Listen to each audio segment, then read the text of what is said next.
My Lords, that concludes oral questions for today. Private notice question on the Windrush Compensation Scheme. Baroness Benjamin. My Lords, I beg leave to ask the question of which I have given private notice.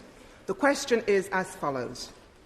To ask Her Majesty's Government what steps they are taking to ensure that people who applied to the Windrush Compensation Scheme have their claims decided as a matter of urgency.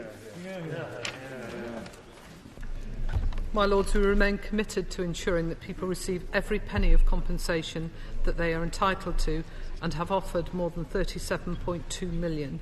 There is no cap on the amount that we will pay, and we have removed the end date of the scheme. Suggestions that only 5% have received a payment are misleading. 29% of the claims we've received have had a payment. We are processing claims as quickly as we can and continue to make improvements.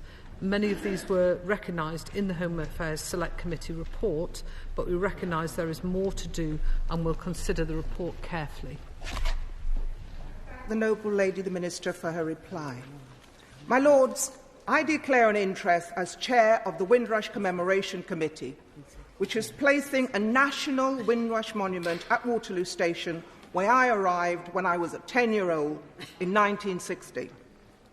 It will celebrate the enormous contribution of the Windrush generation to Britain. But the Windrush scandal has created a stain on British history, and many innocent people branded as illegal, now in their 70s and 80s, are still traumatised by the burden of proof and by the treatment they have endured. There is an overwhelming feeling of distrust that their compensation claims will never be paid. So to reassure these British citizens who have served this country well for generations, will the government consider appointing an independent body to deal with the Windrush Compensation Scheme before any more of these claimants pass away? Well, may I join? Well, first, may I pay tribute to the Noble Lady and all she has done for the Windrush generation.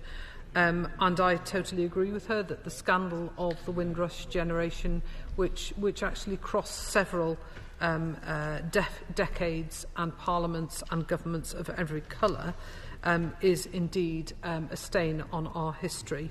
In terms of the evidence, the scheme, we have designed the scheme to be as simple as possible, and the whole rationale of the scheme is to pay compensation as opposed to not pay it. So the scheme operates on the balance of probabilities, and we will work with individuals to support them to provide and obtain as much information as possible to support their claim. We want to make it easy, not difficult, for them to do so. So caseworkers will contact other government departments and third parties, such as previous employers, if necessary. Back in July, we published refreshed casework guidance, which sets out clearly how caseworkers should apply the balance of probability and go about gathering that evidence. We want people to receive the maximum amount of compensation, not the minimum to which they are perfectly entitled. My Lords, the Noble Lady's question refers to people who have applied to the compensation scheme. But could the Noble Lady the Minister say what proactive action the government will take to reach out and contact those who may be eligible to apply but who still don't trust the Home Office and so haven't put in an application yet? As I've said previously in questions about the Windrush scheme, we haven't just reached out to communities where we think applications might be forthcoming. We've actually reached out to communities and faith leaders overseas, because we want as many people to apply as are entitled. In fact, not just entitled, but deserve the compensation for the suffering that they have they have had. And actually, back to the Noble Lady. The Noble Lady's question previously, in terms of moving the scheme out of the Home Office, it would risk significantly delaying vital payments to those affected. The Home Affairs Committee report says we can only conclude that 4 years on from the Windrush scandal, vital lessons have still not been learned by the department. 4 years on, my lords. What is the Noble Lady Minister's explanation for this shameful failure? Well, my lords, I think it's possibly a year ago or even 2 years ago that I stood up and acknowledged that this scheme was not running as swiftly as it could be. People were not getting the compensation that they should do, and that we needed to do more to reach out. I fully accepted that criticism. But as I said to the Noble Lady previously, Noble Lady Benjamin, we do continue to make improvements to the scheme. Evidence, I think, about the result in the amount of compensation paid out rising from less than 3 million, which it was at the time, to over 31.6 million, with a further 5.6 million having been offered. And we have brought in some new support measures to those claiming on behalf of relatives who have passed away. We've also increased our number of caseworkers to, I think, over 80, with another 34 coming online shortly. And for those needing more support in applying, we have funded an organisation to provide free independent claimant assistance to individuals. My Lords, I welcome my noble friend, the Minister's personal commitment to this issue, and that's very recognisable in the answers she's given. However, only 1 in 20 people who are eligible for compensation have received it, and I think that the government does need to move faster and at pace, because, as the Minister has indicated, people have died, and it would be nice for them to see resolution in their lifetime. Yeah. Well, I thank my noble friend for that question, and that claim that only 5% or 1 in 20 people have received a payment are actually a bit misleading. When we first set up the scheme, we did an estimate which I remember saying to the House was quite a difficult estimate to make in terms of the number of people that we thought might be eligible. That estimate was originally 15,000. It was then revised down to 11,500. It is now 4,600. And obviously, anyone who comes forward, we will try our best to ensure that they get the compensation that they deserve.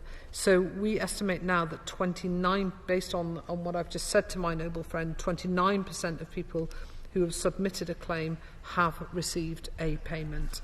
I also pay tribute to my noble friend's tireless efforts. We now know that there are lengthy delays, even in clear-cut cases, to make an initial payment. But we know the Home Office is capable of moving quickly. It's tabled 18 pages of new offences and police powers to the police bill within 2 months of the Home Secretary asking for them. So what is it about the Windrush generation that means that they are not a priority for the Home Office? Yeah. Well, I think that statement is incorrect. I think the Windrush generation and the Windrush scheme are a priority for the Home Office. As I've been through some of the improvements that we have made, we are increasing the number of caseworkers. The amount of compensation has risen quite dramatically since some of the changes that we have put in place, from 3 million to over 31.6 million, with a further 5.6 million having been offered. And there is no cap on the amount of compensation that we will pay out.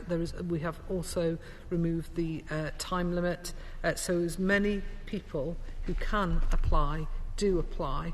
But I would also say to the noble lord that some of the cases can be quite complex and therefore take longer than might be normal. And of course we are going back now decades in time, but we are keener than ever, and it still remains a priority to ensure that anyone who is due compensation will be paid it. was clear about the importance of trusted community and grassroots organisations in reaching those claimants who might be nervous of interacting directly with the Home Office. But we now hear that the Stakeholder Advisory Group, which brought those bodies together to, and I quote, help government build trust with affected communities, has been disbanded. So what will government put in place to offset the absence of that group and ensure those communities can be reached? My Lords, as I've said, we have done extensive community outreach. Since 2018, we've held approximately 200 engagement and outreach events across the country, including approximately 120 one-to-one surgeries to help people with their documentation to the Windrush scheme. We've held 80 public engagement events to raise awareness of the scheme. In terms of the stakeholder engagement group, I will certainly take that point back to the Home Office because I think it's a good point. My Lords, I quite understand why it's necessary to be very sensitive and careful about handing out compensation money. After all, we've seen a very few awful cases of compensation claims when it came down to Grenfell, for instance, which were simply criminal. However, may I associate myself with every single sentiment that the noble Baroness Benjamin has expressed. And Windrush, after all, is an example of injustice. And at a time when there are wicked people trying to tear apart races in this country, put one against the other, the solution to this Windrush scandal cannot come soon enough. Well, I think I associated myself with pretty much every point that the noble Lady Benjamin made. And as my noble friend said, the Windrush scandal is an injustice, and for decades no one did anything about it. So we will do what we can as quickly as we can to ensure that people get the compensation that they deserve as soon as possible. To the point made by my noble friend Baroness Benjamin about the delay and the 4-year period for which I don't really think that my noble friend received any satisfactory explanation as to why it's taken so long. The Home Affairs Committee has called for the scheme to be transferred from the Home Office to an independent organisation. There was a National Audit Office report into the compensation scheme that found that the scheme was, quote, not meeting its objective of compensating claimants quickly, close quote.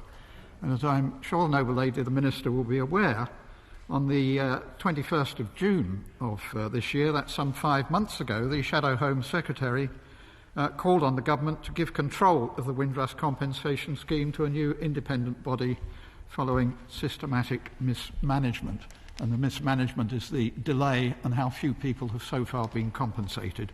I don't think we have heard any convincing answer as to why responsibility for the scheme should not be handed over to a new independent body, because clearly the Home Office has failed. It's been criticised by the National Audit Office for that failure. We've had 4 years of delay.